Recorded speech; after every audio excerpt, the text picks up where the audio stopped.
really excited to be joined by Tara today. Tara is a geographer and a photojournalist, and she's planning to capture the current media narrative representing the rhino poaching crisis as a war on poaching with a war on poachers. Now, Tara, it's very exciting, so make sure you guys give a big shout out to her, a big congratulations. She is a 2019 grantee with National Geographic. We can officially call her a National Geographic Explorer, which is really exciting. So Tara, you've been on adventures all around the world before. You've got a really big one coming up now. We're so excited to have you joining in and hanging out with us today. I'm really excited to be here. Yeah, when Joe first asked me to do this, you know, I started thinking, okay, how can I give a talk to you guys who are what, you know, from 9 to, you know, how many, 12 years old or something like that.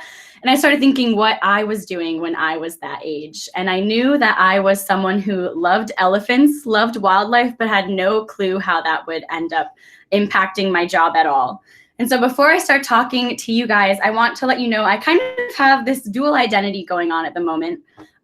Who you see here in this blazer, you know, with my work badge is the Tara Kier who works for the expeditions team at National Geographic. And I started here 4 years ago on this amazing adventure. But now is the kind of new identity that's really the passion-driven side of Tara that's just gotten this National Geographic grant. I'm officially a part of the Explorer family that Joe's a part of. And so I'm going to touch on that too, but I thought for you guys, it could be really interesting to hear the crazy journey I went on to get to this point where I've been able to have these awesome adventures. So yeah, when I was your age, I loved elephants, was not thinking much about my future in terms of, you know, a career in geography or a career as a photographer or something crazy like that. I was just getting through day to day. But it wasn't until I went to college that I started to actually have to think, okay, what's my path going to be? And back then, I actually thought I was going to be a teacher. And my freshman year of college, I kind of panicked because I was undecided on my major. And so I decided I was going to become this teacher. That was my declaration of my major. I was going to be an educator. And then I got the paperwork for what classes I had to take in order to be a teacher. And I remember I must have had this look of disappointment on my face because none of those classes seemed to be something I was interested in. And then I started thinking, well, what am I doing right now that I love? And I was taking a geography class at the time called Geography of the Developing World. And it was opening my eyes to the fact that geography was way more than just maps and memorizing capitals and you know, where places were on a map. It was a way to think about the world spatially, and you could apply it to anything. And that's when I realized, wow, I can pair this love for wildlife with this love of geography. And I ended up doing my senior thesis on elephant conservation biogeography, which is basically studying where elephants are and the interactions they're having with humans. So that was the first turning point, is when I became that geography major. That kind of set me down this path, which also gave me the opportunity to apply for an internship with National Geographic. And miraculously, after hard work, I ended up getting it. And once I got to National Geographic, another point in my life happened that really changed the game for me. And it was my first day at my internship. And I was about to start being a researcher for this one team at National Geographic, and they didn't have work for me to do yet on the first day. So instead, they told me I could take a look at our W drive and see all the work they'd been doing. So me, being me, I sit there and search elephants. And I came across this raw cut video footage from a series called Battle for the Elephants. And I was hit almost like I hit a brick wall. I was this girl who loved elephants, but I had no idea about the poaching crisis. And that's what this whole film that I was watching was about.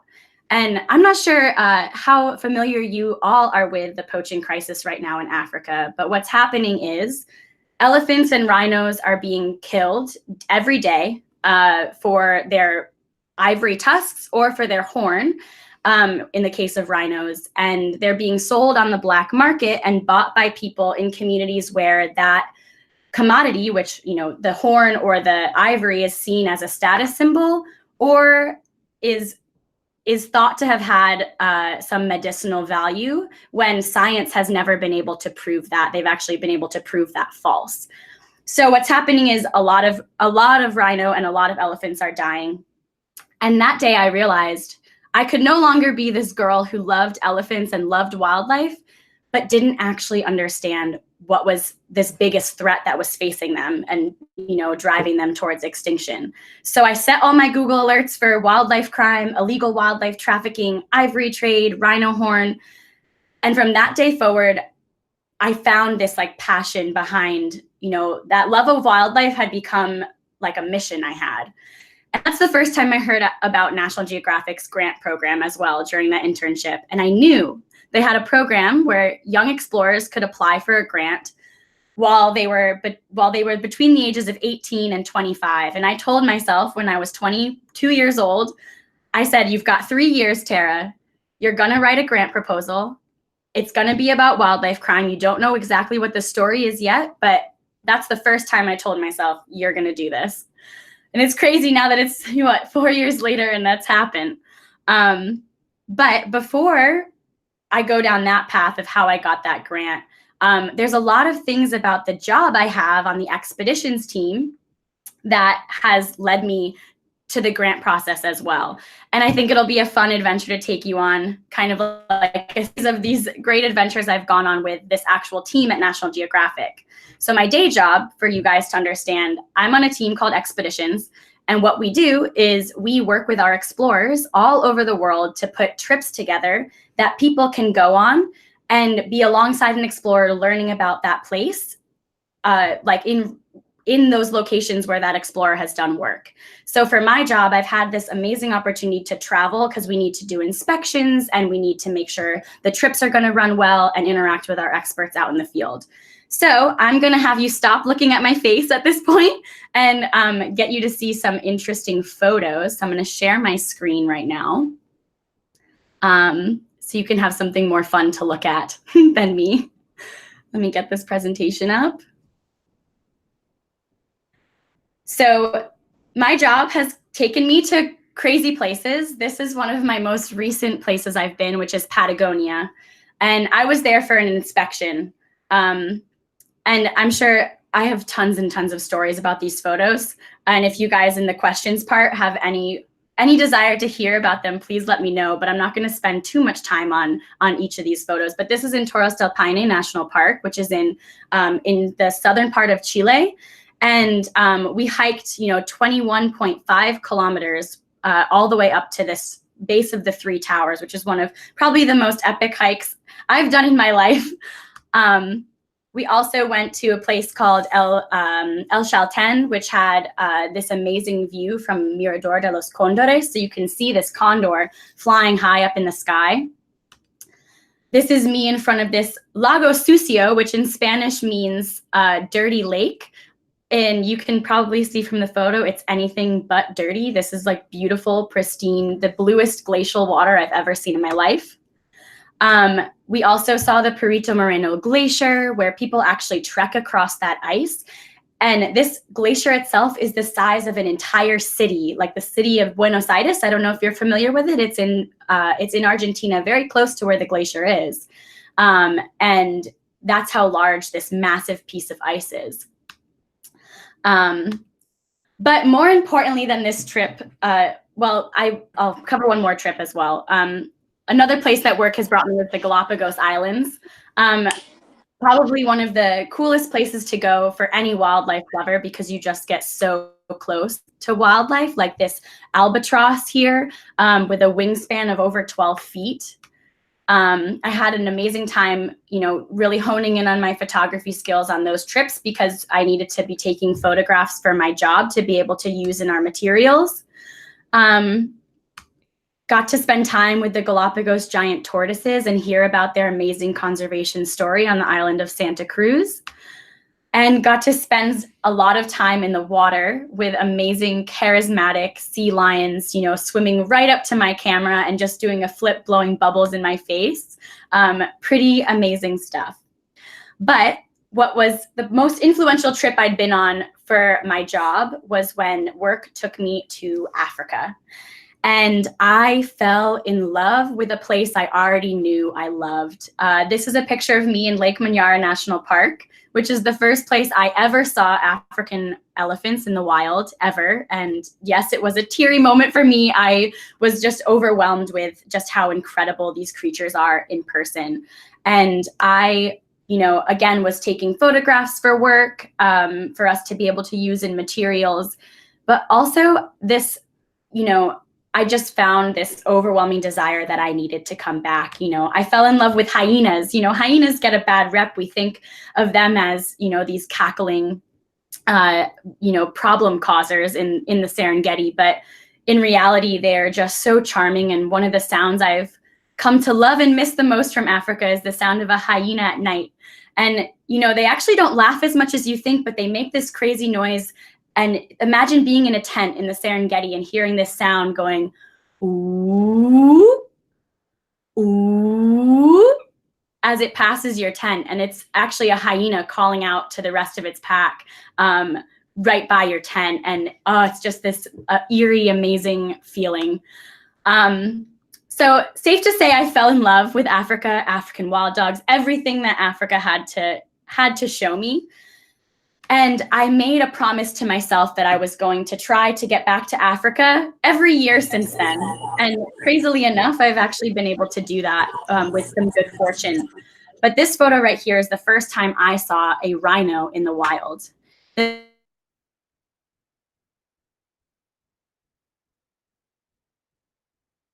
first time I had been that close to a rhino at all in my life, let alone one in the wild.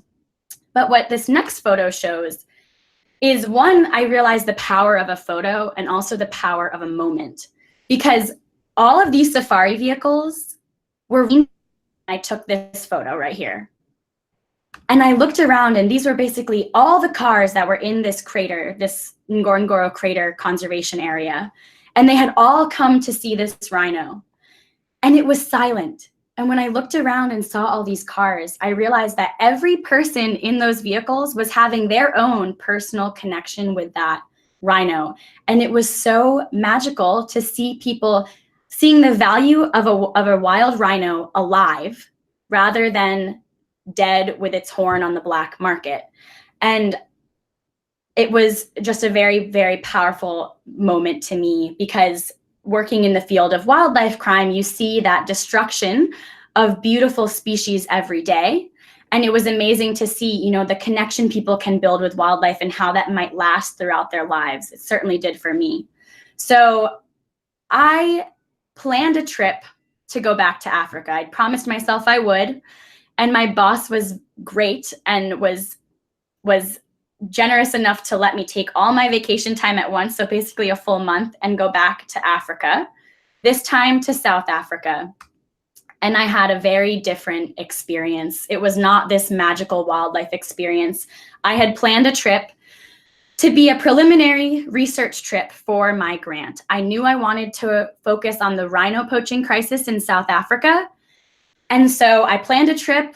I felt kind of like a crazy person because I'd never been. I was going to be going by myself. I had no experience whatsoever doing any sort of investigative journalism at all. But I knew I had the passion behind it to get it done and to get that research done. So I knew exactly what story I wanted to tell in my grant. And so this photo right here, I'm sure you guys might be able to guess. These are all skulls of poached rhino that I saw on my first day in South Africa at the first anti-poaching unit that I visited. So an anti-poaching unit is a group of men or women who their day-to-day job is protecting wildlife. And they are so dedicated to this, to the landscape they live on and the wildlife they're protecting. And so these are just some photos of some of the time I spent with this group. Here was ProTrack Anti-Poaching Rhino Task Force in South Africa. We're looking for what they call spoor here, which are tracks of not just wildlife, so rhinos around a water hole, but also the spoor of potential poachers. So they're looking for all kinds of signs, not just where the wildlife is, but also if there's any traces of humans that have come through. This is Tabani. He's one of the first anti-poaching unit guys that I met there. And, I was, like I said, a bit terrified. I had never done this before. I had never sat down and really interviewed anyone, let alone talking about a topic that's so heavy. We're talking about the killing of wildlife, which, that's a difficult subject to navigate to begin with. And but as soon as I picked up my camera and as soon as I started interviewing, it just clicked. It felt like it was something, it was the confirmation I needed that this was what I was meant to be doing. I spent time with Josh. I spent time with Gareth.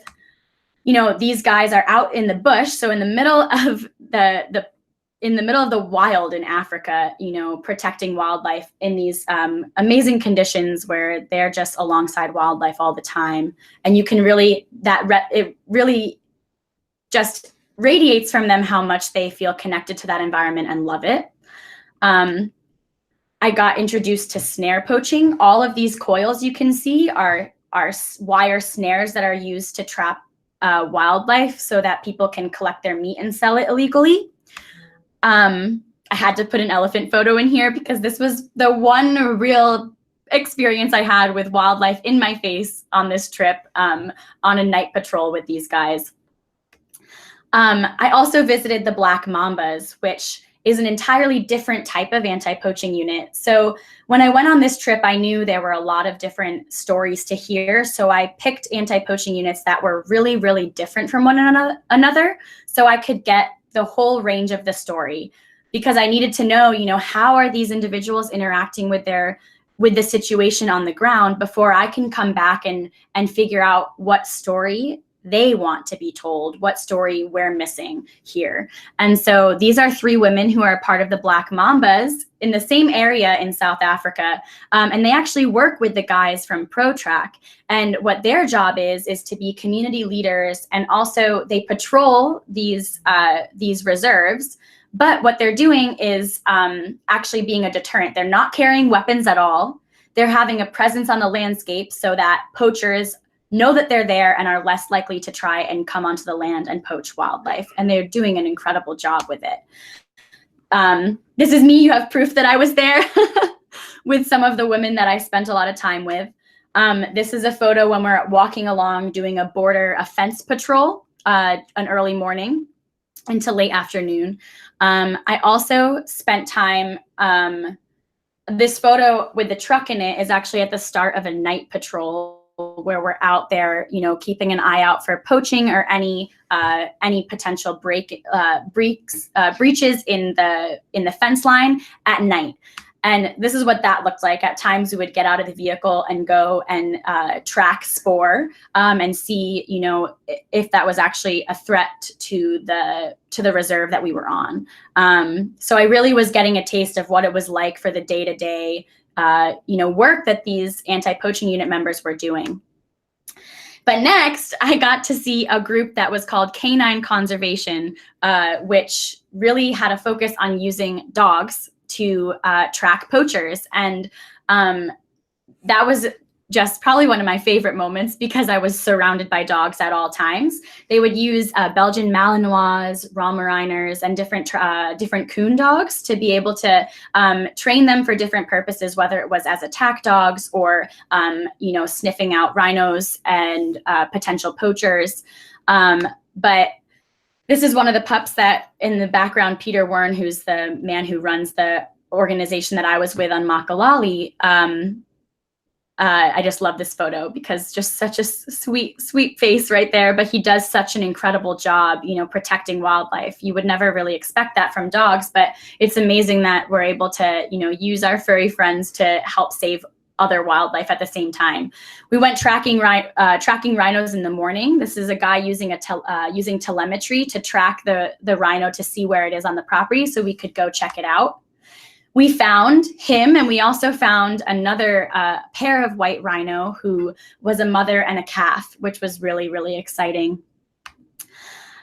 And I also spent time at a rhino orphanage. So I knew that, that was another side of this story that was going to be really hard to see. But, when mother rhinos get poached for their for their horn. Oftentimes their babies, if they're not killed at the same time, are left without a mother. So there's a lot of organizations that are protecting and rearing those orphaned rhino calves. And I was fortunate enough to go to visit Care for Wild Rhino Sanctuary and get to see what that part of that world was like. And gosh, they were cute. And of course, you can't help but fall in love with I was already in love with rhinos to begin with, but gosh, my heart just exploded when I was around these guys, and also hearing their stories about how, these poor rhinos have they have post-traumatic stress.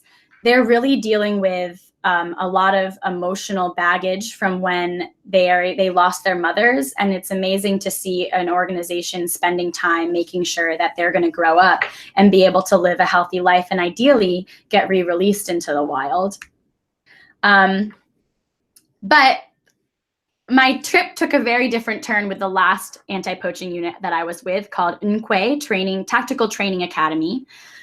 I had a chance to actually train with these guys, which was pretty intense. And I really got a firsthand experience of what it's like to be a part of an anti-poaching unit. I went on a deployment with them and really got to see just another way that these guys go through training and just how much effort gets put in. They're putting me to the test in this photo. I was doing push-ups alongside of them during their training.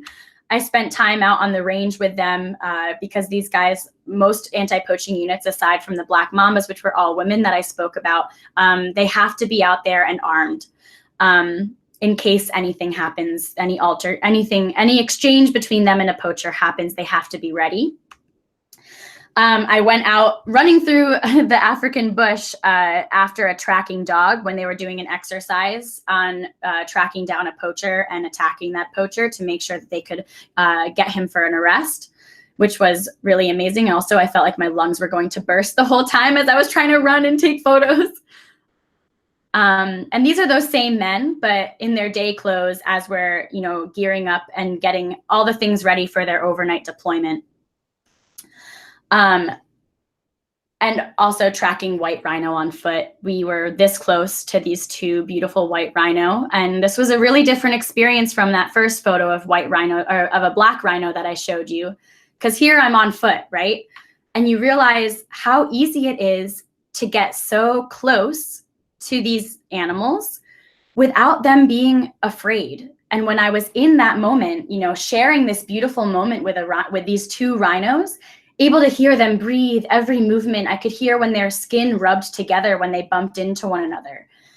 But I also realized that as easy as it was for me to get that close to them, it also means that's how easy it is for a poacher to get that close to them. So I really felt, in such a beautiful moment, I felt, how awful and easy it is for people to get out there and harm this wildlife instead of feel that connection and love it. So back to Patagonia. This is where I was when I found out that I got my grant proposal accepted. This is me freaking out in the moment. You can see if you look really closely on my phone screen, it's my acceptance email from National Geographic saying that that I got my grant. And I'm going to stop sharing my screen, or I'm going to come back and look at you guys again. There we go, my back. And so with that journey I had in South Africa the first time, trying to be an investigative journalist for the first time, figuring out what story I wanted to tell, I ended up realizing that we have this narrative in the United States that it's a war on poaching, it's a war against poachers, and that very easily can be seen as a war against poachers themselves. And we see poachers as the bad guy, when in reality, we should be looking at why poachers are poaching in the first place. Most people don't enjoy killing wildlife. And I knew there had to be a reason behind why people were doing this. And so in order to do that, I also learned one other thing when I was over there. And it's that 99% of poaching that happens is actually linked back to something that's called an inside job. So that means that you have people working on the land that rhino and elephant are on, and they might have jobs like they are anti-poaching unit rangers, or they work as safari guides, or they work for an eco lodge. But they have this connection to wildlife, and they have this day job where they actually need that wildlife to survive. But they're being approached by poachers and being asked what the rhino location is in exchange for money.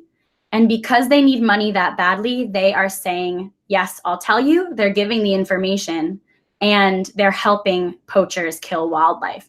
And I saw that as an opportunity to cover the reason why people are poaching to begin with, and maybe shed some light on what's called the socioeconomic drive of income potential. So people need money, and they're turning to killing wildlife because that seems to be the only option they have. So I'm going to be going back to South Africa and investigating exactly that, and trying to tell the stories of these local individuals and figure out if we can get people in the US, people around the world, a little bit more tuned in into why people are poaching to begin with.